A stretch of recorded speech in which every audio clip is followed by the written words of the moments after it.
یا سیدہ یا طاہرہ یا راضیہ یا فاطمہ۔ الحمدللہ رب العالمین، الصلاۃ والسلام علی اشرف الانبیاء والمرسلین سیدنا و نبینا ابی القاسم محمد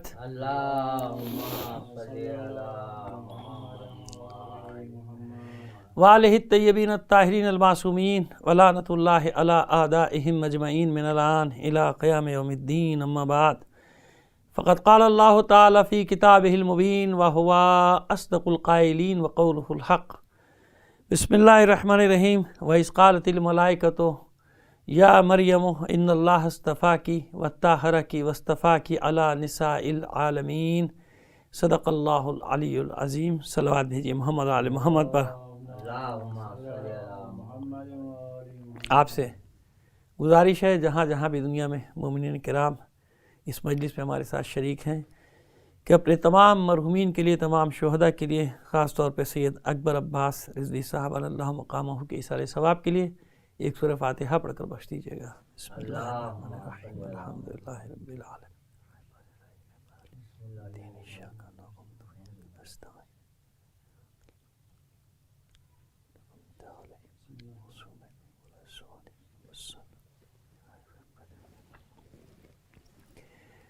مومنین کرام، آج مضمون کا آغاز کرنے سے پہلے 2-3 منٹ آپ کے لیں گے۔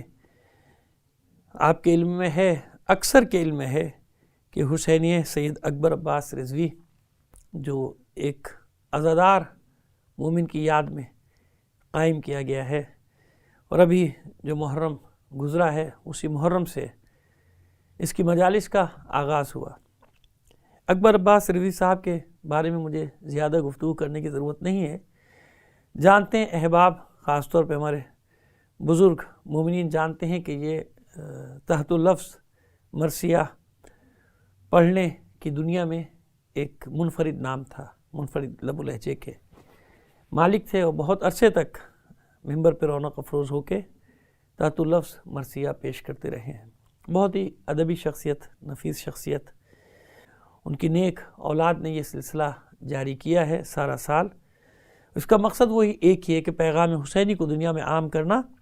اور میں تو طالب علم ہوں، لیکن ان لوگوں کی کوشش یہ ہے کہ سارا سال علماء کو اس پلیٹ فارم سے آپ کے سامنے لایا جائے اور علمی مجالس آپ کی خدمت میں پیش کی جا سکے۔ میں نے عرض کر دیا کہ میں تو ظاہر اس سطح کا عالم نہیں ہوں، میں تو ایک طالب علم ہوں، لیکن بہرحال آپ سماعت فرماتے رہے، اور انشاءاللہ کوشش یہی ہے کہ سارا سال یہ سلسلہ جاری رکھا جائے گا۔ کچھ ہم ان کی اولاد اور کچھ ان کے ساتھی، ان کے احباب ان کے ساتھ ہیں۔ میں بھی ناچیز قدنہ سا خادم کے طور پہ ان سب کے ساتھ ہوں، تو یہ سلسلہ انشاءاللہ جاری رہے گا۔ آپ دعا کیجئے پروردگار عالم اس میں خیر و برکت عطا فرمائے، اور جو نیک مقصد ہے اس نیک مقصد میں کامیابی حاصل ہو، کہ یہ پرفتن دور جو چل رہا ہے جس میں ہم جی رہے ہیں، جس پہ میں نے کل بھی اشارہ کیا تھا، بلکہ عرض کیا تھا آپ کی خدمت میں، کہ ہر طرف سے ہم پر حملہ کیا جا رہا ہے۔ دشمن قوتیں، مخالف قوتیں ہم پر حملہ آور ہیں، عقائد پر حملہ ہو رہا ہے، ویسے بھی ہم پر حملہ ہو رہا ہے، معاشی طور پہ ہم پر حملہ ہے، سماجی طور پہ ہم پر حملہ ہے۔ تو ان سب کا مقابلہ کرنے کے لیے بہرحال پلیٹ فارم ہیں، بہت سارے پلیٹ فارم ہیں، اس میں دعا کیجئے کہ یہ پلیٹ فارم بھی اپنا کچھ نہ کچھ حق ادا کر سکے اور اپنا حصہ بھی ادا کر سکے۔ آپ لوگوں سے دعا کا طالب ہوں، دعا کیجئے اس کار خیر کے لیے کہ پروردگار عالم اس میں خیر و برکت عطا فرمائے، الہی آمین۔ ایک صلوات بھیجیے محمد آل محمد پر۔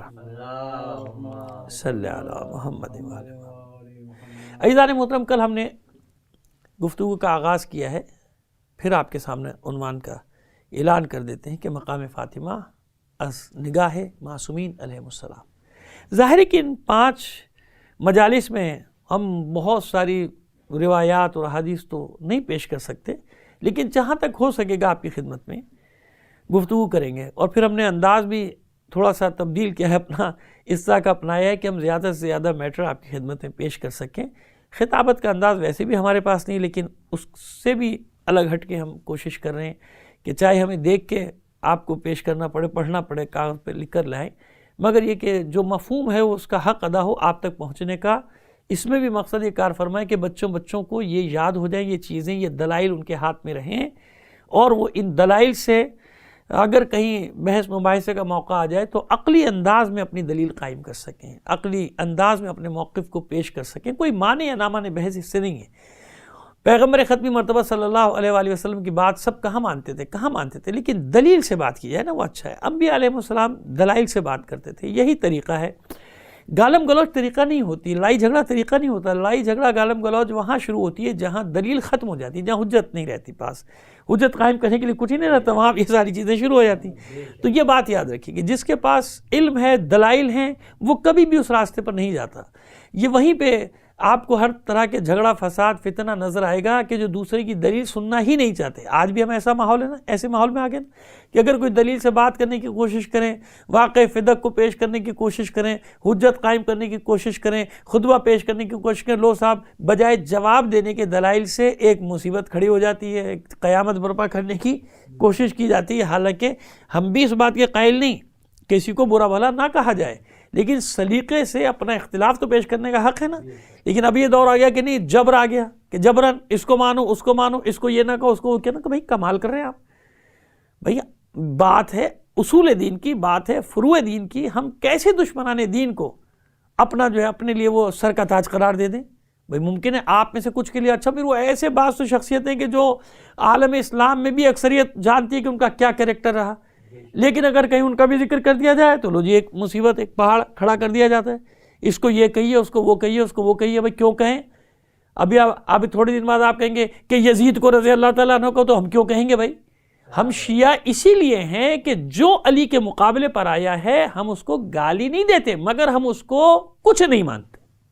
یہ عقیدہ ہے بھائی. جب یہ شیعہ ہیں گالیاں دینے کے قائل نہیں ہیں، اپنے لوگوں کو بھی منع کرتے ہیں کہ اپنی یعنی بس زبانی کا استعمال نہ کیا جائے. لیکن بھائی سیدھی سی بات ہے کہ ہم شیعہ نے حیدر قرار کہلاتے کیوں ہیں؟ ہم شیعہ نے بھی ہے کہ بھائی جبھی تو ہم شیعہ ہیں نا، کہ یہ فرق ہے ہم میں کہ جو مولا عارفان مولا متقیان علی بن ابی طالب علیہ السلام کے مقابلے پر آیا، ان کی مخالفت پر آمادہ ہوا، ان سے دشمنی کی، ان سے لڑائیاں کی، ان سے جنگیں کی، ہم ان کو کیسے علی کے برابر مان لیں؟ بھائی نہیں مانتے ہم ان کو علی کے برابر. یہ سیدھا عقیدہ ہے جو پوری دنیا میں ہم 1400 سال سے بیان کر رہے ہیں. اس کی سزا بھی بھگت رہے ہیں، مارے بھی جا رہے ہیں، کاٹے بھی جا رہے ہیں، جلائے بھی جا رہے ہیں، اور سب کچھ ہمارے ساتھ جو بھی ظلم ہو سکتا ہے وہ روا رکھا گیا. لیکن 1400 سال سے ہم نے اس عقیدے سے ہاتھ اپنے نہیں اٹھایا، نہ قیامت تک اٹھائیں گے. یہ اتنی سی گزارش ہے تمام سامعین جو دنیا میں سنیں ان کی خدمت میں کہ اگر کوئی اختلافی بات کر رہا ہے تو ہاں، لیکن بات کیا ہے؟ اخلاق کے دائرے میں، اخلاقیات سے باہر گفتگو نہ جائے، کسی کو گالم گلوچ نہ کیجیے. شماتت کے ہم قائل نہیں ہیں، یہ نہیں ہونا چاہیے، لیکن گفتگو ہونا چاہیے. تو یہ بھی ایک مقصد ہے کہ اپنے بچوں تک، اپنے جوانوں تک دلائل سے بات کرنے کا انداز ان کو سکھایا جائے، ان کو بتایا جائے کہ غصہ ہونے کی بات نہیں ہے. اگر آپ کے مقابل میں کوئی اس طرح کی باتیں کر رہا ہے تو گالم گلوچ جواب تھوڑی ہوتا ہے کہ آپ سوشل میڈیا پہ ایک دوسرے کو گالیاں دینا شروع کر دیں. یہ تو عاجزی کی بات ہے، یہ تو بیچارے کا کام ہے جس کے پاس کوئی دلیل نہیں ہوتی، کوئی حجت نہیں ہوتی. یہ اس کا کام ہوتا ہے. جس کے پاس علم ہوتا ہے، جو تاریخ کا علم رکھتا ہے نا، وہ کبھی بھی یہ راستے اختیار نہیں کرتا. اس کے بعد بہت دلائل ہوتے ہیں. پھر کوئی مانے یا نہ مانے، اسے بحث تھوڑی. میں نے عرض کر دیا کہ انبیاء کی نہیں مانی لوگوں نے، ائمہ طاہرین کی نہیں مانی، ہماری بھی نہیں مانے گا، لیکن ہم اپنی بات تو پیش کریں نا. اور پھر جب ایک حجت بالغہ کا تذکرہ ہو رہا ہو، دیکھیے میں نے لفظ استعمال کیا ہے، یوں ہی استعمال نہیں کیا. انشاءاللہ میں اس پہ بہت آپ کو ایک گفتگو کرنے والا ہوں جو انشاءاللہ آپ کے لیے سود مند ہوگی، فائدہ مند ہوگی.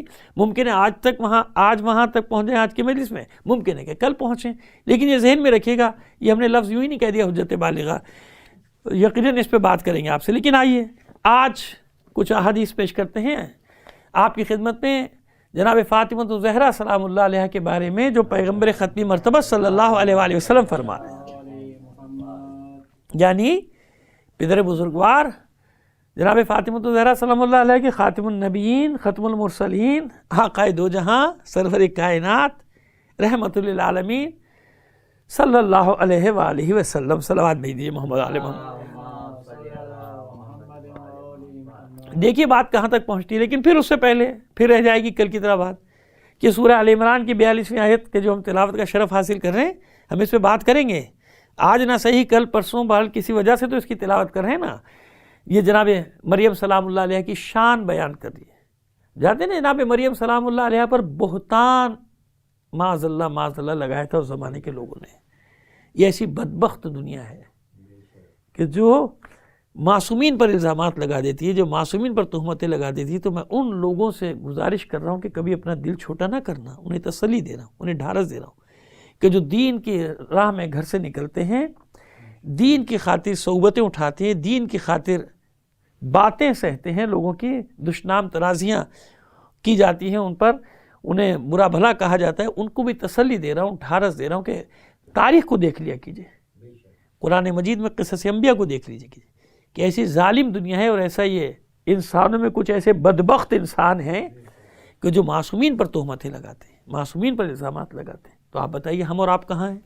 لہٰذا کبھی ایسا مرحلہ آ جائے دین کے راستے میں تو کبھی فکر مند نہ ہو, پریشان نہ ہو, یاد کریں انبیاء کو. جیسے میں نے ابھی ذکر کر رہا ہوں, جناب مریم سلام اللہ علیہا, جناب عیسیٰ علیہ السلام, جناب مسیح علیہ السلام کی والد گرامی, پروردگار عالم کیا فرما رہا ہے ان کے لیے؟ وَإِذْ قَالَتِ الْمَلَائِكَةُ, اور جب ملائکہ نے, یعنی اللہ کا پیغام ملائکہ نے پہنچایا, جب ملائکہ نے کہا, کس سے کہا؟ جناب مریم سے, یا مریم, اے مریم, ان اللہ اصطفاکی وطہرکی, اے مریم.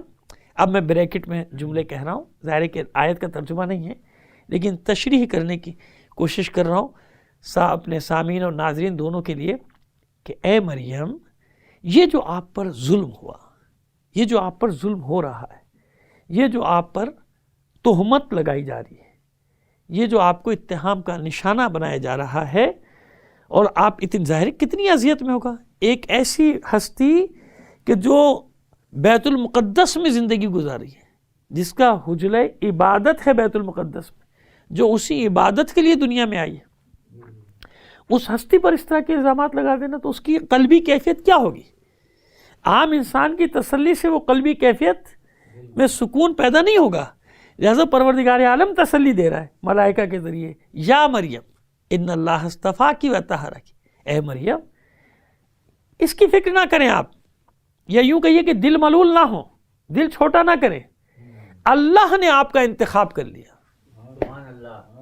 اللہ نے آپ کا انتخاب کر لیا. ان اللہ اصطفاکی, بے شک اللہ نے اے مریم آپ کا انتخاب کر لیا, آپ کو چن لیا, آپ کو برگزیدہ قرار دے دیا.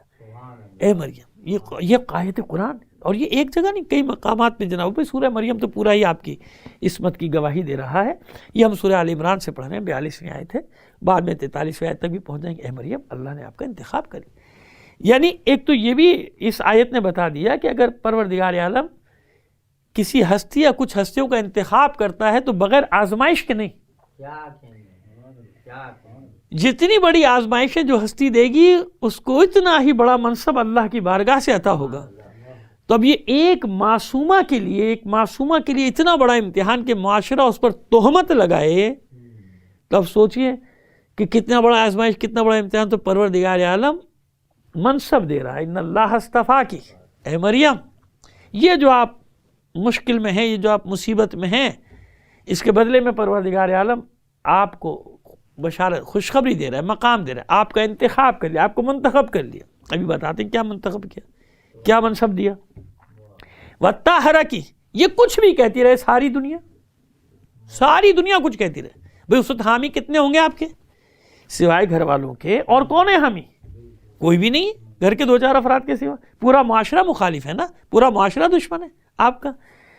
اب اس میں پرواہ کہ دنیا کچھ بھی, پوری دنیا ایک طرف ہو جائے, ہم جسے عصمت کا منصب دیں گے قیامت تک وہ منصب چھینا نہیں جا سکتا. لہذا ان اللہ اصطفاکی وطہرکی, اے مریم, ہم نے آپ کا انتخاب بھی کر لیا اور آپ کو پاک و پاکیزہ قرار دے دیا. یہ طہارہ کی, ابھی ہم اس کے طہارت کی تشریح بعد کی مجالس میں کریں گے, لیکن آج ذرا سا کیونکہ حق یہ ہے کہ تھوڑا سا آیت کی تشریح تو ہو جائے نا, جو ہم تلاوت کا شرف حاصل کر رہے ہیں, کل بھی حاصل کیا, آج بھی حاصل کیا.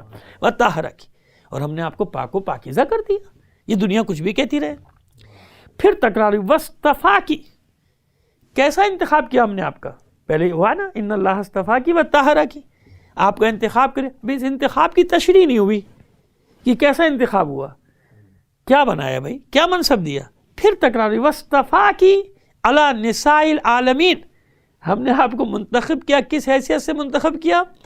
تمام عالمین کی عورتوں کی سردار کی حیثیت سے، وصطفیٰ کی علی نساء العالمین، تمام عالمین کی عورتوں پہ آپ کو برتری دے دی، برگزیدہ قرار دے دیا، ان سب کا سردار قرار دے دیا، تمام عالمین کی عورتوں۔ اب بات واضح کہ پروردگار نے کیسا منصب دیا کہ جب یہ منصب میں دے رہا ہوں تو یہ منصب کوئی چھین نہیں سکتا، ٹھیک؟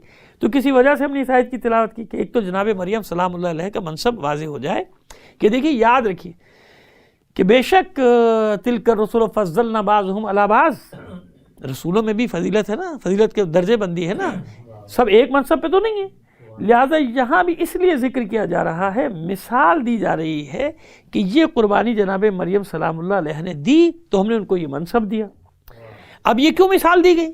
یہ مثال اس لیے دی گئی کہ اب آنے والے زمانے میں اللہ کا رسول یہ فرمائے اگر کسی ہستی کے لیے کہ یہ میری بچی، میری بیٹی فاطمہ سیدہ نساء عالمین ہے، تو اس کا کیا مطلب ہوگا؟ جیسے میں اولین و آخرین کے لیے رسول ہوں، اور جب سے رسول ہوں، جب تک رسول ہوں، میری بیٹی فاطمہ ہر زمانے کی عورتوں کی سردار ہے۔ ایک صلوات بھیجیے محمد آل محمد پر۔ اس کی بھی عرض کر دیں گے، یہ بھی تمہیدی جملہ ہے، اس کی تشریح میں بھی انشاءاللہ آئندہ مجالس میں ہم جائیں گے، لیکن یہ بھی جملہ محفوظ رکھیے آپ کہ ہر زمانے کی سردار کیسے ہیں جناب فاطمہ، وہ کیا امتحانات ہیں۔ لیکن اب آئیے، جب یہ آیت کی تشریح ہو گئی، اب اسی سلسلے کو آگے بڑھاتے ہیں۔ جہاں تک ہو سکے گا، روایات تو بہت ساری ہمارے پاس ہیں، لیکن جہاں تک ہو سکے گا وہاں تو پہلی روایت پڑھتے ہیں آپ کے سامنے۔ ایک صلوات بھیجیے محمد آل محمد پر۔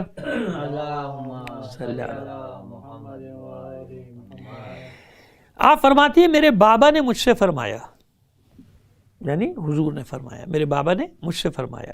اچھا پہلے اس کا حوالہ بھی دے دیں حدیث کا، المناقب وسائل الشیعہ مزار مفید بحار الانوار، اور بحار الانوار میں ایک سے زیادہ مرتبہ، اور بحار الانوار میں تہذیب سے نقل کیا گیا، ٹھیک ہے نا؟ یہ حوالے ذہن میں رکھیے آپ، کہیں نہ کہیں یہ کتابیں آزاری کتابیں میرے کتاب خانے میں سب موجود ہیں، لیکن ہر کتاب کا اگر میں تعارف کرانا شروع کروں گا تو ہماری یہ مجلس کا محدود وقت اس کی اجازت نہیں دے گا۔ ذہن میں رکھیے، پھر کبھی سوال کر لیجیے گا انشاءاللہ، کبھی ان کتابوں کے تعارف بھی اور ان کتابوں کے جو مؤلف ہیں، جمع کرنے والے ہیں، ان کا بھی تعارف تفصیل سے پیش کریں گے، ان سب کا ہم پر احسان ہے۔ فرماتے ہیں میرے بابا نے، فرماتی ہیں معصوم کونین کہ میرے بابا نے مجھ سے فرمایا من سلم علیہ و علیہ ثلاثۃ ایام۔ ہمارے کوثر بھائی کی خاص بات یہاں بھی بتا دیں ساری دنیا کو کہ وہ صرف شاعر نہیں ہے، ماشاءاللہ حافظ قرآن بھی ہیں، تو اس لیے وہ جب بیٹھے ہوتے ہیں تو مجھے بڑی احتیاط سے عربی بھی پڑھنا پڑتی ہے اور آیات بھی پڑھنا احتیاط سے پڑھنا پڑتی ہیں، اور احادیث بھی، روایات بھی۔ یہ میں اس لیے بتا رہا ہوں کہ لوگ ان کو محض ایک شاعر نہ سمجھ بیٹھے کہیں۔ بہرحال تو من سلم علیہ وعلیہ ثلاثۃ ایام اوجب اللہ لہ الجنہ، جس نے مجھ پر، یعنی وہ اللہ کے رسول فرما رہے ہیں، کس سے فرما رہے ہیں؟ اپنی بیٹی، اپنی صاحبزادی۔ اب صاحبزادی نقل کر رہی کہ میرے بابا نے فرمایا، میرے بابا نے کیا فرمایا؟ من سلم علیہ وعلیہ، جس نے میرے بابا پر اور مجھ پر سلام بھیجا، ثلاثۃ ایام، 3 دن تک۔ بی بی فرما رہی ہے کہ میرے بابا نے مجھے بتایا کہ جو مجھ پر اور میرے بابا پر 3 دن تک سلام بھیجے، من سلم علیہ یعنی رسول پر سلام بھیجے، وعلیہ اور مجھ پر سلام بھیجے، ثلاثۃ ایام 3 دن تک، اوجب اللہ لہ الجنہ، اوجب اللہ لہ الجنۃ، اللہ اس پہ جنت کو واجب کر دے گا۔ سبحان اللہ۔ میں نے حوالے اسی لیے پہلے دے دیے۔ اب یقین یہ بات ذہن میں رکھیے، یاد رکھیے آپ کہ اس کی تشریحات الگ ہیں، وہ تشریح ہم کریں گے آگے چل کر، لیکن پہلے روایت سن لیجیے کہ یہ اتنی مستند روایت ہے جناب کہ من سلم علیہ وعلیہ ثلاثۃ ایام اوجب اللہ لہ الجنۃ، اللہ اس پہ جنت کو واجب کر دے گا، جس پہ جو مجھ پر یعنی رسول خدا صلی اللہ علیہ وآلہ وسلم پر، آپ کی صاحبزادی پر 3 دن تک سلام بھیجے گا۔ اب کسی نے سوال کیا کہ یہ آپ کی اور آپ کے بابا کی حیات میں یا پردہ فرمانے کے بعد بھی؟ جو آپ پر سلام کرے گا ٹھیک ہے، آیا دروازے میں، ابھی دیکھیں ہم اس کی دلیل بھی دیں گے، وہ سلام کر کے چلا گیا، لیکن یہ کب؟ آپ کے سامنے۔ اچھا اب دیکھیے اگر ان کے صرف سامنے ہو، حیات میں ہو، تو بھئی بعد والوں نے کیا قصور کیا؟ جو مومنین آنے والے ہیں تو گلہ کرنے کا حق رکھتے ہیں نا کہ پروردگار یہ تو ان کو شرف حاصل ہوا کہ انہوں نے 3 دن تک سلام بھیجا، جنت کے مستحق قرار پائے، ہمارا کیا قصور ہوا؟ ہم تو اس زمانے میں نہیں تھے، تو ہمارے لیے کیا؟ دیکھیں نا اب یہ بالکل ایک فطری سی بات ہے، نفسیاتی سی بات ہے، سوال پیدا ہوتا ہے نا۔ تو سوال کرنے والے نے بہت صحیح سوال کیا کہ یہ آپ کی حیات میں، آپ کے بابا کی حیات میں، یا آپ کے پردہ فرمانے کے بعد بھی تو فرماتی فی حیاتنا و بعد موتنا، ہماری حیات میں بھی اور چاہے ہمارے دنیا سے گزر جانے کے بعد بھی، اگر 3 دن تک ہم پر سلام بھیجے گا تو اس پر جنت واجب ہو جائے گی۔ اب آئیے، یہ تو حدیث ہے نا، اب اس کے لیے درایت کہاں سے لائیں؟ روایت ہے نا، کسی موقع پہ ہم نے مجلس پڑھی تھی اس پہ، آیت، روایت، درایت، ٹھیک ہے نا۔ آیت تو ہمارے پاس موجود ہے درود و سلام کی، روایت بھی ہے، لیکن درایت کہاں سے لائیں؟ کیونکہ کوئی کہہ سکتا ہے کہ جناب آیت کی کچھ اور مطلب ہے، آپ کچھ اور تعویل کر رہے ہیں، ایسا بھی ہوتا ہے نا۔ یہ بحث، ایک چیز میں تو بحث ہے بھائی، ہر چیز میں تو بحث رکھی ہوئی ہے۔ سامنے میدان میں اتنا آسان تھوڑی ہے کہ لوگ سمجھتے ہیں یوں ایسے چلے جائیں گے، سب کچھ ہو جائے گا، ہر معاملے میں بحث ہے۔ اگر آپ اس آیت کا حوالہ دے دیں درود و سلام کی تو کہیں گے صاحب یہ تو وہاں کے لیے تھوڑی ہے، یہ تو کہیں اور کے لیے۔ خیر جناب، روایت پیش کر دیں، روایت ہے، روایت کو درایت پہ فوقیت تھوڑی دی جا سکتی، یہ سوال آ جائے گا۔ تو درایت کہاں سے لائیں؟ اب آئیے درایت، اب یہ درایت بھی اس کا بس اتنا کہہ دینا کافی ہے، کیونکہ اس کی کوئی رد نہیں کرے گا نا۔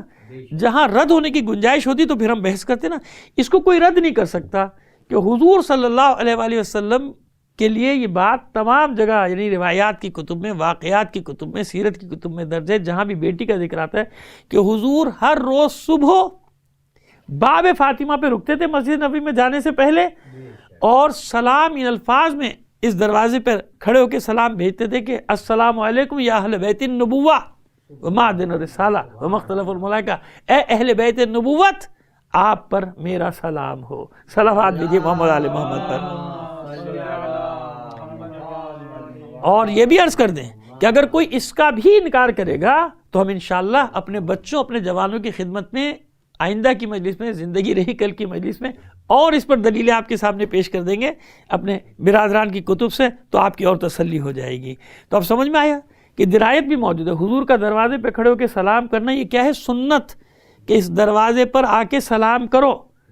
اب یہ چاہے دروازہ آپ کی ظاہری حیات میں آپ کو وہاں شرف مل جائے، چاہے آپ کے دنیا سے پردہ فرمانے کے بعد، چاہے آپ مدینے میں ہوں، چاہے آپ کسی اور جگہ ہوں، چاہے آپ یہاں ہوں، بل یہاں سے بھی سلام بھیجیں گے تو وہی درود ثواب ہوتا ہے۔ جیسے کہ پیغمبر ختمی مرتبہ صلی اللہ علیہ وآلہ وسلم پہ جب ہم درود بھیجتے ہیں تو پوری دنیا میں تمام مسلمان صرف پیغمبر پر درود نہیں بھیجتے، بلکہ آل پر بھی درود بھیجا جاتا ہے، اور خاص طور پر نماز کا جو درود ہے اس میں صرف آل تک ہے نا، اللہم صلی علی محمد وعلی آل محمد۔ وہاں ہمارے یہاں علی کا لفظ نہیں آتا، اللہم صلی علی محمد وعلی محمد، تو آل کے پر آ رہا ہے نا درود و سلام۔ تو یہ درود و سلام یہاں سے بھیجنا بتا رہا ہے کہ اس کے لیے مدینے میں آپ کو بالذات موجود ہونا، اپنے وجود کے ساتھ، مادی جسم کے ساتھ موجود ہونا لازم نہیں، ضروری نہیں۔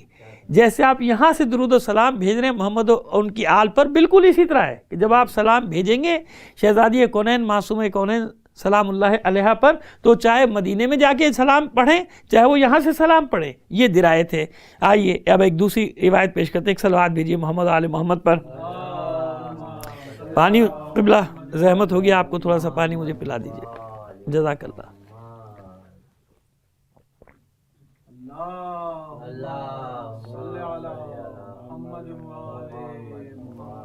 السلام علیہ حسین، جزاکم اللہ خیر۔ آئیے اب دوسری روایت پیش کرتے ہیں آپ کی خدمت میں۔ قال رسول اللہ صلی اللہ علیہ وآلہ وسلم ان فاطمۃ لتشفع یوم القیامۃ فی من احبها وتولاها واحب ذریتها وتولاهم ویشفعها اللہ فیہم ویدخلهم الجنۃ بشفاعتها۔ اس کا بھی حوالہ دے دیں، مصباح الانوار اور بحار الانوار۔ اچھا دیکھیے، ان میں صفحہ نمبر اور جلد نمبر بتانے کی مجھے یوں ضرورت محسوس نہیں ہو رہی، کہ ایک تو یہ مشہور روایات ہیں، ایک بات، دوسری بات یہ کہ جیسے بحر الانوار کی مختلف چھاپ ہے، عربی کی الگ، پھر عربی فارسی کے ترجمے کے ساتھ الگ، اور پھر اردو ترجمے میں جو اردو ترجمہ جو ہو رہا ہے اس کی صفحہ نمبر بھی الگ ہوگا، تمام چیزیں الگ ہیں، ٹھیک ہے نا۔ تو بس اس میں جو بحر الانوار کی وہ جلد، اردو میں شاید ترجمہ جو بھی وہ شاید 12ویں جلد ہے، میرا خیال ہے 11ویں یا 12ویں جلد ہے، بی بی کی شان میں جو بی بی کے جو مناقب ہیں وہ شاید 12ویں جلد میں یا 11ویں جلد میں. تو یہ میں نے عرض کیا کہ یہ شاید والی بات آ جاتی ہے، کیونکہ عربی میں بھی جو ہے بحار الانوار، قدیم بحار الانوار 25 جلدوں میں ہے، پھر اس کے بعد 40 جلدوں میں آئی، اور اب 110 جلدوں میں. اور پھر ان 110 جلدوں کا بھی بغیر ترجمے کے الگ ہے صفحے نمبر، اور پھر فارسی ترجمے کے ساتھ علیحدہ. یہ اس لیے ہم اپنی مشکل بتا رہے ہیں کہ ہاں اگر کسی کو بہت زیادہ تحقیق کا شوق ہوگا تو ہم اس کو بتا بھی دیں گے کون سی چھاپ، کہاں کی چھاپ، کون سی کتاب. تو لیکن آپ ہم پہ بھروسہ کیجئے، ہماری بات ریکارڈ ہو رہی ہے انشاءاللہ. الحمدللہ خدا نے چاہا کبھی آپ کے سامنے ایسا تھوڑی ہوگا کہ کوئی ہم غلط حوالہ دے دیں. جیسا کہ دیکھیے آج کل بہت افسوس ہوتا ہے، جیسے کل بھی میں نے عرض کیا تھا، بار بار اس کی تکرار کر رہا ہوں کہ خدا ان لوگوں کو ہدایت دے جو معصومین پر تہمت باندھتے ہیں. معصومین پر تہمت باندھنے کا مطلب جانتے ہیں کیا؟ معصومین پر تہمت باندھنے والے کا روزہ ٹوٹ جاتا ہے. معصومین پر تہمت باندھنے والے کی عبادت نہیں ہے، نماز نہیں ہے، روزہ نہیں، کوئی عبادت نہیں. کیا مطلب ہے معصوم پر تہمت باندھنے کا؟ کہ جو معصوم نے نہیں کہا وہ معصوم کے نام پہ لگا دے کہ معصوم نے کہا. یعنی پہلے وہ بہرحال اب آ گیا ذکر تو کہہ دوں، پہلے وہ فراز کے ساتھ مذاق ہوتا تھا سوشل میڈیا پہ کہ جس کو جو کہنا ہے فراز کے نام سے کہہ دیا، فیض کے نام سے کہہ دیا، اقبال کے نام سے بیچارے اقبال کا تماشا بناتے رہے، اقبال کے نام سے کہہ دیا. وہ لوگ حیران ہیں، پریشان ہیں کہ بھئی اقبال اتنا ناموضوع شعر کہاں سے کہے گا، اقبال کو کیا قافیہ ردیف کا بھی نہیں. بڑھتے بڑھتے جرأتیں کہاں تک ہو گئیں؟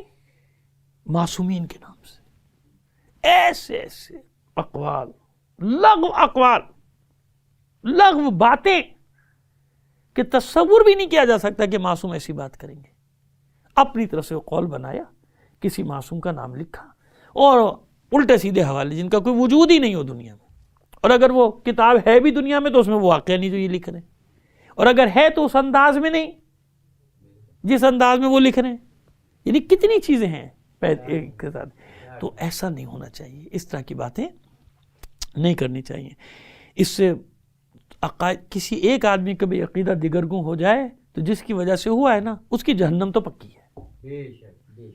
اس کی تو شاید معافی ہو جائے تو بیچارہ صحیح سمجھ کے کر رہا ہوگا، حالانکہ اس کا بھی آج کے دور میں اس پر بھی لازم ہے کہ یہ بھی تحقیق کرے. لیکن بہرحال جس نے بہکایا ہے اس کی جہنم تو پکی ہے، اس میں تو کوئی شک نہیں ہے. خیر جناب، فرمایا حضور نے کہ ان فاطمہ تھا، یہ میری بیٹی بے شک فاطمہ قیامت کے دن جو بھی کیا کہنا چاہیے، اسے دوست رکھتا ہوگا، جو بھی اسے دوست رکھتا ہوگا اور اس کا پیروکار ہوگا، اتباع کرنے والا ہوگا. یہ میں نے کس کا ترجمہ کیا ہے؟ تولاہا. ورنہ عام طور پہ کیا ترجمہ کیا جائے گا، کیا جاتا ہے فی من احبہا و تولاہا، جو میری بچی فاطمہ کو دوست رکھے گا اور اس کی ولایت کے ساتھ ہوگا، تولا پہ یقین رکھتا ہوگا. بھائی ولایت ہے کیا؟ خود ولایت کا بھی تو ترجمہ کرو نا. تولا ہے کیا؟ تولا ایک لفظ نہیں ہے کہ آپ نے کہا میں ولایت معصومین کا قائل ہوں. قائل کیا مطلب؟ ولایت کا مطلب ہی یہ ہے کہ ان کی حکومت میں آنا، ان کے اقتدار کو تسلیم کرنا. بھئی اس سے بڑی کوئی سادہ مثال ہو سکتی ہے حضور کہ من کنت مولا فاز علی مولا. بھئی ولایت کا اعلان ہوا ہے نا، تو وہ کون سی ولایت؟ زبانی اقرار کرنا ہے. ولایت کا معنی یہی کہ جو اختیار میرے ہیں وہ اختیار علی کے، جیسے میرا اتباع کرنا ہے ویسے علی کا اتباع کرنا ہے. تو بھائی کہیں بھی ولایت کا کوئی بھی معنی نکالو گے، اتباع اتباع اتباع، پیروی پیروی پیروی.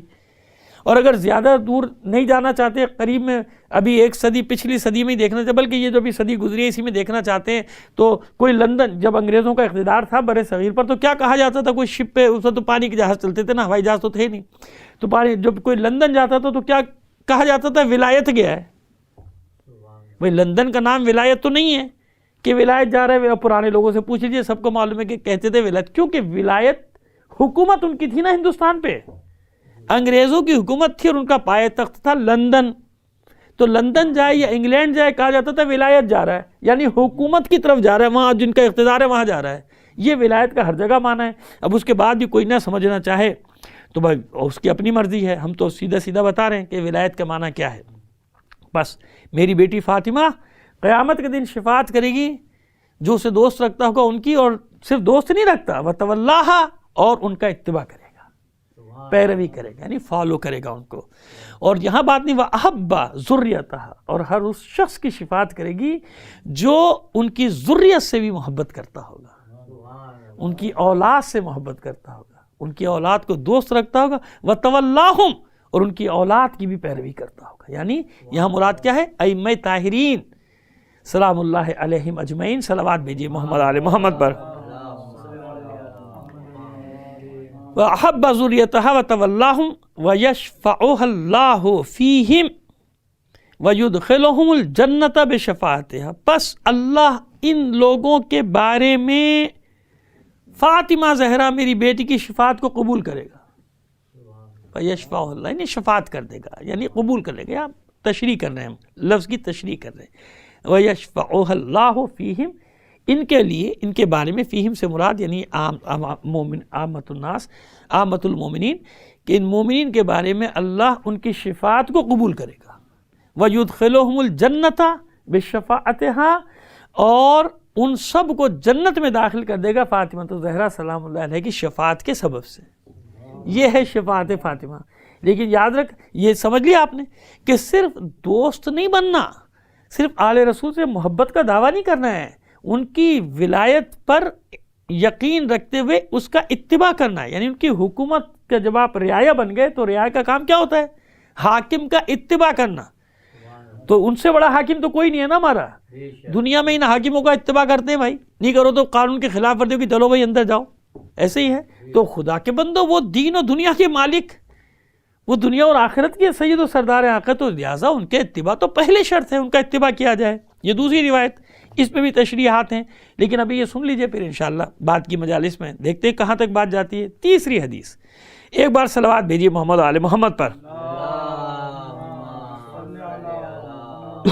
اچھا، یہ حدیث رائج ہے عام طور پہ، اس میں کوئی اختلاف بھی نہیں کرتا.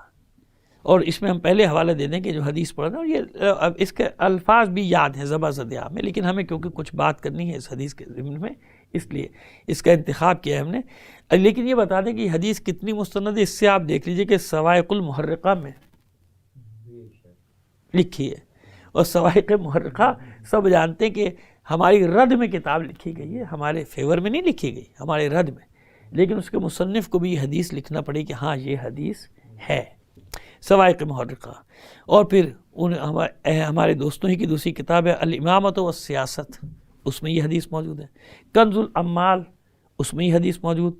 اور سب یہ حوالے انہی کے دے رہا ہوں میں آپ کو. خصائص النسائی، امام نسائی کی کتاب خصائص النسائی، اس میں یہ موجود. امام نسائی وہ ہیں جن کی کتاب سیاہ ستہ میں سے ایک ہے جناب، سیاہ ستہ میں موجود ہے امام نسائی کی کتاب. اور یہ نہیں وہ مولا کائنات علی بن ابی طالب کے اوپر خصائص حیدریہ یا خصائص علوی، کہیں خصائص علی کے نام سے اس کا وہ چھپی ہیں، وہ چھاپوں، اور سینکڑوں تک نسخے چھپ چکے ہیں. بہرحال خصائص النسائی، اور پھر سیاہ ستہ میں سے دوسری کتاب صحیح مسلم. دو ہو گئی نا سیاہ ستہ میں سے، سنن نسائی ہو گئی امام نسائی کی، اور جناب صحیح مسلم حجاج بن مسلم نیشاپوری، مسلم بن حجاج نیشاپوری، صحیح مسلم. اور صحیح مسلم میں کتاب فضائل صحابہ، اس کا بھی میں جلد نمبر صفحہ نمبر یوں نہیں بتا سکتا کہ اس کے سینکڑوں چھاپ ہیں، یعنی سینکڑوں طریقوں سے چھپی ہے، 3 جلدوں میں، 6 جلدوں میں، 12 جلدوں میں، 20 جلدوں میں. جس نے شرح لکھی ہے اس نے اپنے حساب سے چھاپا ہے. تو بہرحال لیکن اس میں کتاب فضائل الصحابہ جب نکالیں گے تو یہ حدیث مل جائے گی. یہ اتنے حوالے میں نے دے دیے، اب مجھے اپنا حوالہ دینے کی ضرورت ہی نہیں ہے. اب اپنا حوالہ دینے کی کوئی ضرورت نہیں ہے. اب حدیث سنیے جو میں نے کہا کہ زبا زد عام ہے، اور شاید کوئی، بلکہ مجھے یقین ہے کہ مومنین میں سے کوئی ایسا نہیں ہوگا جسے یہ حدیث نہ یاد ہو، یا اس کا ایک نہ ایک حصہ نہ یاد ہو. قال رسول اللہ صلی اللہ علیہ وآلہ وسلم فاطمہ تو بضعۃ منی، فاطمہ میرا، یوں ترجمہ ہمیشہ یوں کیا جاتا ہے اس کا کہ فاطمہ میرے جگر کا ٹکڑا ہے. حالانکہ دیکھیے جگر یہاں پہ نہیں ہے لفظ، یہاں تو سیدھی بات ہے، فاطمہ تو بضعۃ منی، فاطمہ میرا جز ہے، فاطمہ میرا حصہ ہے، فاطمہ میرا ایک ٹکڑا ہے، میرے جسم کا ایک، میرے حصے ایک ٹکڑا ہے. ٹھیک ہے، وہ محاورے میں وہ ترجمہ ٹھیک ہے، مناسب ہے، اس میں اس کو غلط نہیں کہہ رہا، فاطمہ میرے جگر کا ٹکڑا ہے. لیکن میں تو لفظ کی بات کر رہا ہوں. فاطمہ تو بضعۃ منی، فاطمہ میرا ٹکڑا ہے، فاطمہ میرا حصہ ہے، فاطمہ میرا جز ہے. من آزاہا فقط آزانی، جس نے بھی اس سے اذیت دی اس نے مجھے اذیت دی. میں نے حوالے اسی لیے پہلے کتنے سارے دے دیے. ومن حبہا فقط احبنی، اور جس نے اسے دوست رکھا اس نے مجھے دوست رکھا. یہ تو یہاں تک ہے نا.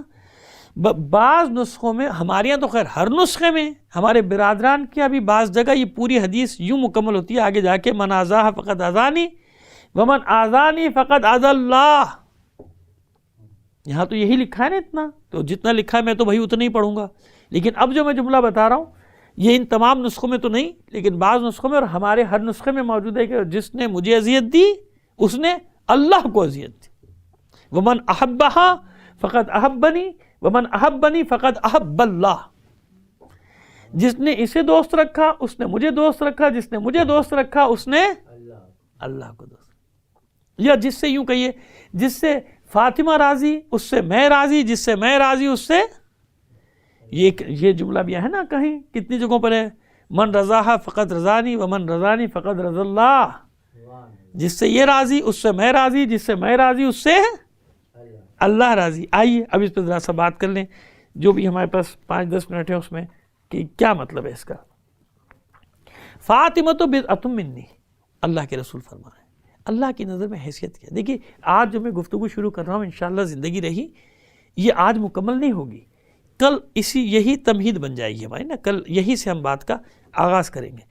پہلے ہم بتا دیں تھوڑا سا، فاطمہ میرا جز ہے، فاطمہ میرا حصہ ہے. دیکھیے جہاں میں سہارا لے رہا ہوں اپنے اجداد میں سے ایک بہت ہی محترم اور مقدس اور معظم ہستی کا، سید العلماء علامہ سید علی نقوی نقوی صاحب قبلہ اللہ مقامہ، جنہیں نقن صاحب قبلہ کے نام سے دنیا جانتی ہے. یہ میرے ذہن میں اچانک ابھی آیا ہے کہ میں وہاں سے سہارا لے رہا ہوں. اب ظاہر لفظ و لفظ تو مجھے ان کا مضمون نہیں یاد، لیکن ظاہر ہے کہ ان کی دلیل اس سے اچھی دلیل میں نہیں قائم کر سکتا جو دلیل انہوں نے قائم کی ہے. تو اسی سہارا لے رہا ہوں تاکہ اگر کوئی کہیں پر پڑھے ان کے نقطے کو یا دلیل کو تو مجھ پہ یہ الزام نہ لگا دے کہ مطلب چوری کیا. چوری وہ ہوتی ہے جو چھپ کر کی جائے. میں علل اعلان ان کے لیے دعا کرتے ہوئے یہ مطلب بیان کر رہا ہوں کہ وہاں سے میں نے مدد لی ہے.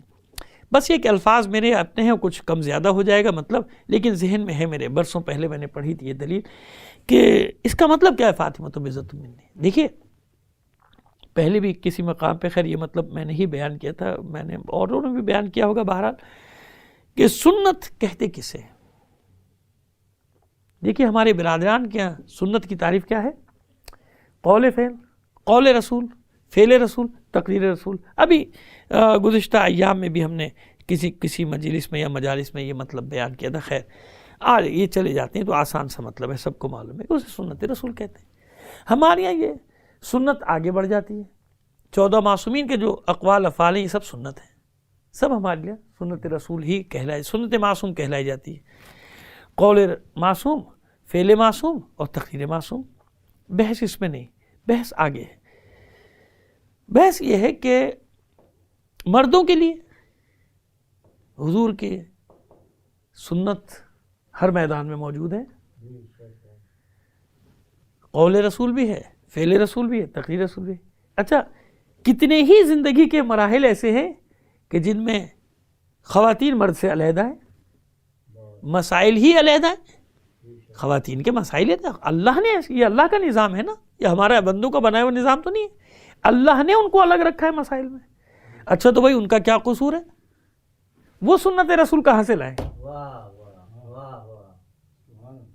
بھائی مردوں کو تو ہر میدان میں مل جائے گی سنت رسول، اور ہمارا تو دیکھیں نا سنت کا سفر رکتا ہی نہیں. ہمارے برادران کے یہاں تو یہ ہو جاتا نا کہ رسول کے بعد اگر کوئی ہے تو بدعت. رسول کے زمانے میں تو تھا ہی نہیں بدعت. ہمارے یہاں تو نہیں ہے، ہمارے یہاں تو سنت کا سفر رکا ہی نہیں. غدیر خم میں اعلان کا مطلب ہی یہ ہے کہ یہ سفر نہیں رکے گا. اب جو علی کریں گے وہ رسول کا قول و فعل کہلائے گا. اس کے بعد معصومین کا سلسلہ، لہٰذا ہمیں کہیں رکاوٹ پیش نہیں آئی، کوئی مشکل پیش نہیں آئی. ہمارے سامنے تمام یہ کہتے ہیں کہ ہماری راہ میں 12 چراغ بلکہ 14 چراغ روشن ہیں. صلوات بھیجیے محمد آل محمد پر. اچھا تو بات وہیں آ گئی کہ بھئی وہ کیا کیا جائے، اس کا کیا کیا جائے، وہاں وہ کیا کریں. تو دیکھیے کل اس میں تفصیل میں ہم جائیں گے. یہ جو بہت سارے آپ کے کل بھی میں نے ذکر کیا تھا نا آپ کا قول کہ آپ نے فرمایا فاطمہ تو ام ابیہا، فاطمہ اپنے بابا کی ماں ہے نا. اچھا بھی غالباً صحیح مسلم ہے، کل میں پورا حوالہ بالکل مستند اور اعتماد اور کانفیڈنس کے ساتھ آپ کے سامنے پیش کر دوں گا کہ وہاں یہ روایت مسلسل موجود ہے کہ جب بھی ایک بار نہیں، جب بھی دختر پیغمبر اپنے بابا کے گھر تشریف لاتی تھی تو حضور اپنی جگہ سے کھڑے ہو جاتے تھے، اور کل میں پوری حدیث پیش کر دوں گا لفظ بلفظ، لیکن آج سن لیجئے ذرا سا. کھڑے ہو جاتے تھے اور اپنی جگہ اپنی بیٹی کو بٹھاتے تھے، برابر میں نہیں، اپنی جگہ پہ اپنی جگہ بیٹی کو بٹھاتے تھے. بھئی دیکھیے بقول نقن صاحب کے کہ حضور نے اگر کوئی کام ایک مرتبہ بھی انجام دے دیا تو ہمارے معزز برادران کے وہ سنت رسول قرار پایا ہے نا. کہ شب برات میں جو ہمارے برادران، ہم لوگ تو خیر جاتے ہی ہیں، جو خاص طور پہ جاتے ہیں قبور پہ فاتحہ پڑھانے کے لیے، قبور پہ دعائیں کرنے کے لیے مرحومین کے لیے اپنے، تو اس کی دلیل وہ یہی دیتے ہیں کہ حضور کم از کم ایک بار جنت البقیع اس رات میں گئے تھے، تو وہ سنت ان کے یہاں سنت ہے. جو لوگ جاتے ہیں ہم تو جاتے ہی ہیں، ہمارے یہاں تو کوئی ایسا بدعت والا مسئلہ ہے ہی نہیں اس معاملے میں. لیکن خیر ہمارے برادران کے بھی ایک صلوات بھیجیے.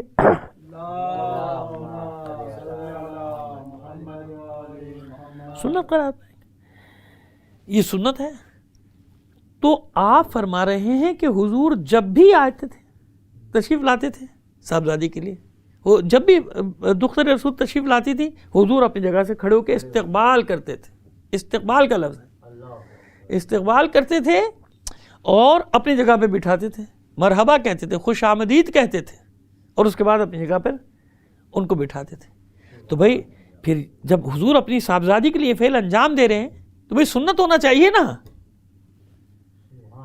اس طرح آپ کہہ رہے ہیں کہ بار بار جب بھی آتے تھے، ایک بار نہیں ایک سے زیادہ بار یہ فعل انجام پایا، تو بھائی سنت رسول ہونا چاہیے. ہر باپ کو اپنی بیٹی کے احترام میں ایسے ہی کھڑا ہونا چاہیے اور اپنی جگہ پہ بیٹی کو بٹھانا چاہیے کہ سنت رسول ہے. لیکن آج تک یہ سنت رسول نہیں بنا اور بن بھی نہیں سکتا. باپ ہے، بیٹی بیٹی ہے.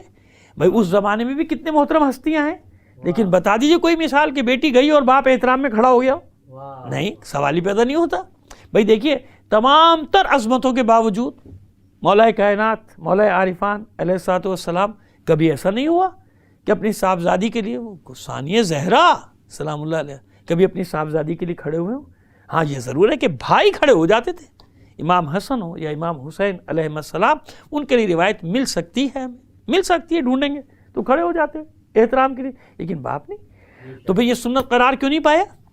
بس اس کا مطلب یہ ہوا کہ اگر یہ بیٹی کا احترام ہوتا، بقول نقن صاحب اللہ مقامہ کے، اگر یہ ان کی دلیل اب میں لے کر آ رہا ہوں کہ اگر یہ بیٹی کا احترام ہوتا تو پھر یہ سنت رسول قرار پاتا، اور پھر قیامت تک ہر باپ اپنی بیٹی کا ایسے ہی احترام کرتا. بس معلوم ہوا سنت قرار نہ پانے سے معلوم ہوا اور ثابت ہوا کہ یہ بیٹی کا احترام نہیں ہے، یہ مقام فاطمہ کا احترام ہے.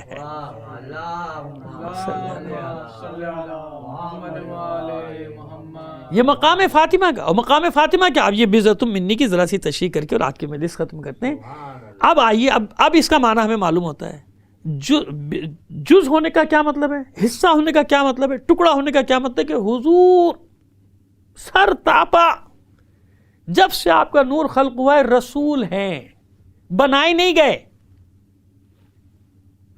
دنیا میں بھیجنے کے بعد 40 سال کے سن میں رسالت دی نہیں گئی، یہ ہمارا عقیدہ نہیں ہے، بلکہ ہمارے دیگر برادران میں سے بھی اکثریت کا عقیدہ یہ نہیں ہے، ہمارے ہی ساتھ ہے کہ جب کچھ نہ تھا اللہ کے رسول نے، اللہ نے اپنے رسول کے نور کو خلق کیا تھا، اور وہ جب سے ہی رسول ہے، وہ جب سے ہی رسول ہے نا. رحمت للعالمین کی کبھی تشریح کی تھی ہم نے، اس میں بتایا تھا کہ جب سے وما ارسلناک الا رحمت للعالمین کی تشریح میں بتایا تھا کہ جب سے رسول ہے تو رسول ہے.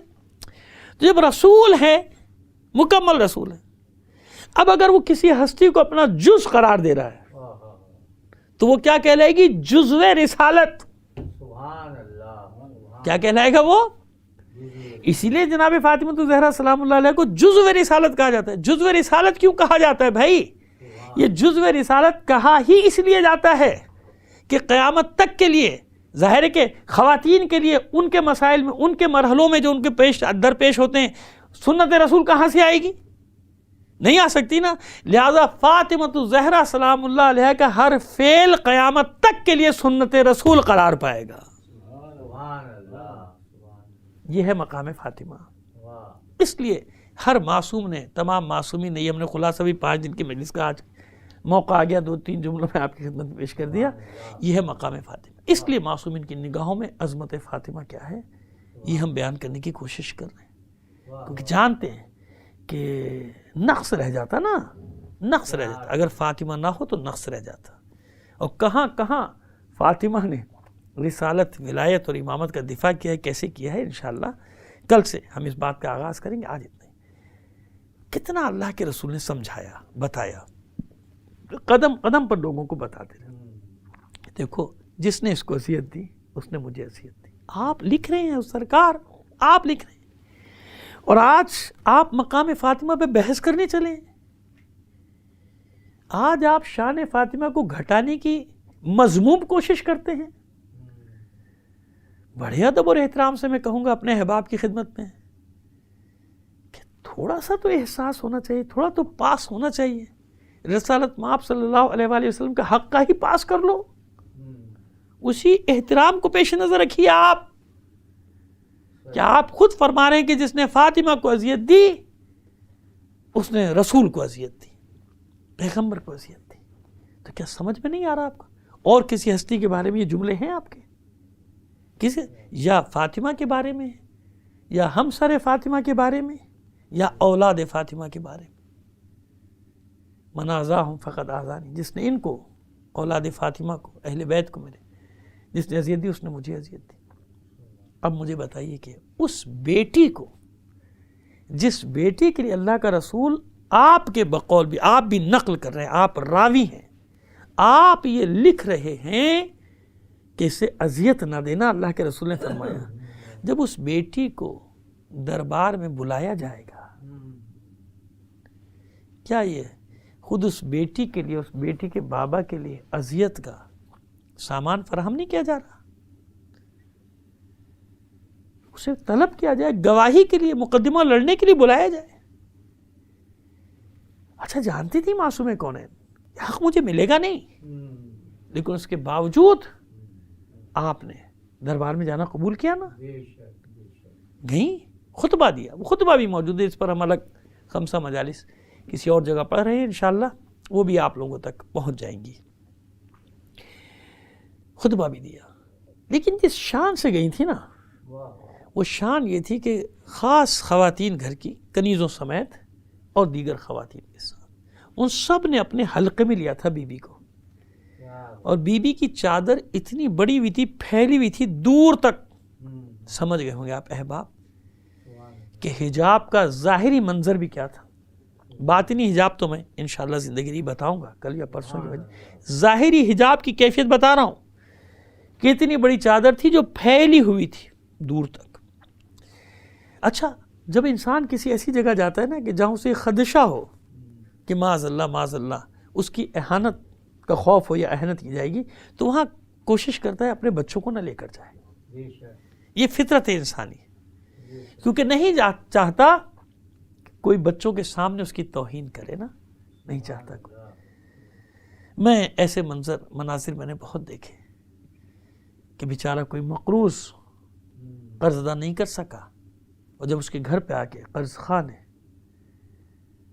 داد و فریاد، شور شرابہ شروع کیا، بیچارہ گھر سے نکلا ہے، اس کا ہاتھ پکڑ کے، بلکہ ہاتھ جوڑتا ہوا دور لے گیا. یہاں کہ مجھے جو کہنا ہے کہہ لو، دروازے پہ نہ کہو، گھر میں میرے بچے ہیں. یہ ہوتے ہیں مجبور انسان. تو نصیحت بھی کر رہا ہوں میں مومنین کو، بلکہ تمام انسانوں کو جو میری آواز سن رہے ہیں، مسلمانوں کو نصیحت کر رہا ہوں کہ کبھی کسی مجبور، میں دھوکہ دینے والوں کی باتیں نہیں کر رہا، میں مجبوروں کی بات کر رہا ہوں. آج کے بعد کبھی کسی مجبور پہ تمہارا قرض ہو تو خبردار اس کے بیوی بچوں کے سامنے، اس کے اہل و عیال کے سامنے اس سے سخت آواز میں طلب نہ کرنا، نہ معلوم کس مجبوری میں ہے بیچارہ. بہرحال لیکن رسول کی صاحبزادی اپنی دونوں بچیوں کو لے کر گئی. کتنی ہے جناب زینب سلام اللہ علیہ، 5-6 سال کی، اور 4-5 سال کی چھوٹی شہزادی جناب زینب صغریٰ یعنی جناب ام کلثوم سلام اللہ علیہ، دونوں بچے ان کو ساتھ لے کر گئی ہیں. کیوں؟ جانتی ہے کہ وہاں کچھ نہیں ملے گا، کوئی نہیں سنے گا ہماری بات، بچیوں کو کیوں لے کر گئے؟ بس عزادارو، آج اسی پہ مجلس ختم کرنا چاہتا ہوں کہ بچیوں کو لے جانے میں نہ معلوم کیا حکمتیں ہوں گی اور کتنی حکمتیں ہوں گی، لیکن مجھے جو ایک ظاہری حکمت سمجھ میں آ رہی ہے وہ یہ آ رہی ہے کہ چاہتی ہے دختر رسول کہ جب میں تقریر کروں، جب میں خطبہ دوں تو میری بچیاں مجھے دیکھیں، میری بچیاں مجھے سنیں، یا شاید یوں کہہ رہی ہوں کہ میری بچیوں اس لہجے کو، اس انداز کو دل و دماغ میں اتار لو. جانتی ہیں کہ کل میری بچیوں کو بھی خطبات دینے پڑیں گے، تقریریں کرنی پڑیں گی، بیان دینا پڑے گا. لیکن اے معصوم کونین، بے شک آپ کی مصیبتیں ایسی ہیں کہ اگر پہاڑوں پر پڑتے تو وہ ریزہ ریزہ ہو جاتے. بے شک آپ کی مصیبتیں ایسی کہ اگر روشن دنوں پر پڑتی تو وہ سیاہ راتوں میں تبدیل ہو جاتے. لیکن اے دختر رسول، اے ہمسر حیدر کرار، آپ نے جب خطبہ دیا تھا تو اتنا ضرور ہوا تھا کہ درمیان میں پردہ آئے. آپ نے جب خطبہ دیا تھا تو اتنا ضرور ہوا تھا جب آپ تشریف لے گئی تھی مسجد نبوی میں تو سب احترام میں کھڑے ہو گئے تھے. جب آپ خطبہ دے رہی تھی تو پردے کے باوجود کسی کے مجال نہیں دی کہ نظریں اٹھا کے آپ کی طرف دیکھنے کی جرت کرتا. مگر جب آپ کی بیٹیوں کو کوفے اور شام کے درباروں میں لایا گیا، جب آپ کی بچیوں کو کوفے اور شام کے بازاروں میں لایا گیا، سر پر چادر نہ تھی، ہاتھ پسے پشت بندھے ہوئے تھے، چاروں طرف نام محرموں کا مجمع ہزاروں کی تعداد میں ٹھٹ کے ٹھٹ لگے ہوئے تھے تماشا دیکھنے کے لیے، اور منادی ندا دیتا جاتا تھا، آؤ لوگو آؤ، جسے علی و بطول کی بیٹیوں کا تماشا. اللہ لعنت اللہ علی القوم الظالمین وسیعلم الذین ظلموا ای منقلب ینقلبون. بار الہ بحق محمد و آل محمد. ہمارے اس قلیل عمل کو قبول فرما لے. اپنی حاجات اپنے امام زمانہ کے توسل سے تیری بارگاہ میں پیش کرتے ہیں. دنیا میں جہاں کہیں بھی مومنین آباد ہیں ان کی جان و مال، عزت و آبرو کی حفاظت فرما. عزاداران حسین کو اپنے حفظ و امان میں رکھ. جو مومنین عزادار ہونے کے جرم میں شہید کر دے گئے انہیں شہدائے کربلا کے ساتھ محشور فرما. جو بیمار ہیں، زخمی ہیں، بے حق کے بیمار کربلا، سب کو صحت کاملہ و عاجلہ عطا فرما. معبود اس وبا سے انسانیت کو رہائی دے دے. معبود ہمیں نہیں معلوم، ہمارے پاس کوئی ثبوت نہیں، لیکن اگر یہ انسانوں کی شرارت ہے تو جن انسانوں کی شرارت ہے معبود یہ شرارت واپس ان کی طرف پلٹا دے، اور دنیا میں بھی آخرت سے پہلے دنیا میں انہیں بھیانک انجام سے دوچار کر دے. بار الہ جو اسیر ہیں، لاپتہ ہیں، بے حق اسیران کربلا، جلد از جلد خیر سے ان کو واپس ان کے گھروں تک پہنچا دے. تمام مومنین کی جائز حاجات کو پورا فرما دے. دنیا میں جہاں کہیں بھی مومنین باطل قوتوں سے برسر پیکار ہیں، مومنین کو فتح و نصرت عطا فرما. دشمنان اسلام، دشمنان اہل بیت کو شکست فاش سے دوچار کر دے. علماء کرام، مراد الزام کا سایہ ہمارے سروں پر سلامت رکھ. معبود ہمیں موت نہ دے جب تک تو ہم سے راضی نہ ہو جائے. ہمیں موت نہ دینا جب تک ہمارے زمانے کا امام ہم سے راضی نہ ہو جائے، اہل بیت علیہ السلام ہم سے راضی نہ ہو جائے. ہم اس قابل نہیں، اس قابل بنا دے جب تیری آخری حجت کا ظہور ہو ہم اس کے ادنا سے سپاہیوں میں شامل ہو سکیں. تعجیل فرما ظہور امام زمانہ میں آپ سے درخواست کروں گا مرحوم و مغفور سید اکبر عباس رضوی اور اپنے تمام مرحومین اور تمام شہداء کو شامل کر کے ایک بار سورہ فاتحہ، 3 بار سورہ توحید کی تلاوت فرما دیجیے گا.